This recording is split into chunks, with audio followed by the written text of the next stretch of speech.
Good morning, everyone. I remember when I was a child and I played in the Little League baseball team. I was so excited to start my journey in the world of baseball. I finally get to be like Derek Jeter and Sammy Sosa, is what my young mind used to think. Shortly after, I struck out all the time and was hit by several baseballs. I came to a realization that I was bad at sports, so I became a couch potato and played video games all day. When I was 12 years old, a PlayStation 2 game called Tony Hawk's Underground came into my life and changed it forever. I played this game chronically, and instantly became absorbed with the world of skateboarding. I begged my mom to buy me a board, and when she did, I once again hurt myself trying to ollie. The skateboard hit my crotch, and I fled home in agony. Oddly enough, that did not stop me. I enjoyed the feeling of the aggressive sport, and I will explain why shortly. With this, I would like to talk about the origins of skateboarding and the effects it has on society today. I feel like this is important to know because it has been a big part in American culture. And I would like to emphasize the impact it had on individuals. Let's start on its origin. In the 1960s, there was a time of new entertainments and eccentric social expression. One of the Western America's most popular activity at the time was surfing. It was a youthful, trendy, and a great way to spend hot summers in Venice Beach. Dedicated surfers would complain about the waves being flat on certain days, so they wouldn't be able to surf because there wouldn't be waves at the moment, so on and so forth. Alright, they still wanted something to surf at that when they couldn't surf, so they developed the tool where they can do that type of thing on the streets. Like that, the skateboard was born. At the time, skateboarding was called sidewalk surfing because they would use the board barefooted and swerve left and right like they would on a surfboard. No one actually knows who invented the first actual skateboard. The surf shops like Jack's, Hobie, and Makaya in Los Angeles are credited for manufacturing and selling the early skateboard in 1964.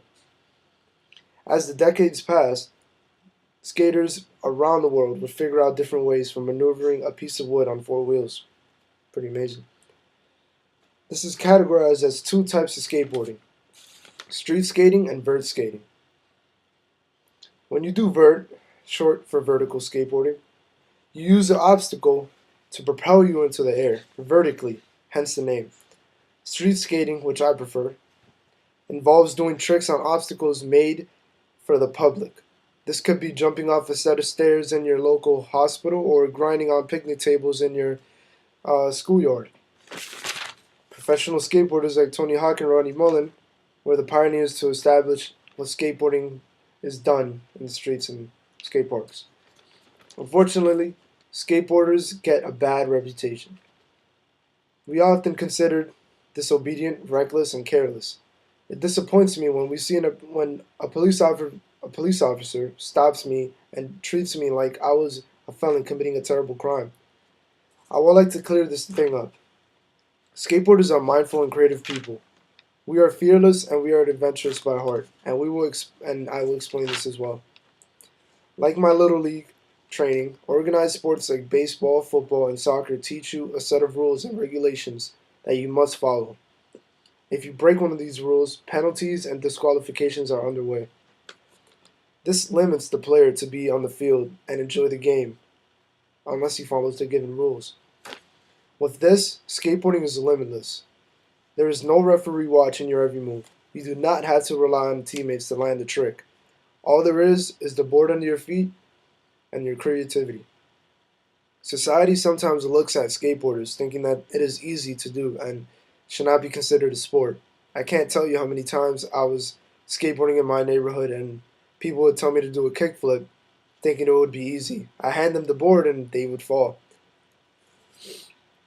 So, little did they know the art of skateboarding actually stimulates creative thinking and individuality.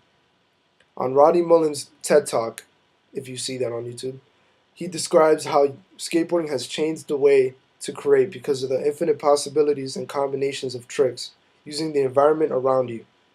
He also mentions how skateboarding is an individual sport, and the main goal is to have things done your way. Although you need inspiration to excel in the sport, it's up to you to determine your comfortability and style within it. When I was beginning to learn, I was told many times that it is 80% mental and 20% physical. I found this to be very true because before you can successfully land a trick, you must understand the form you need and all the steps it takes.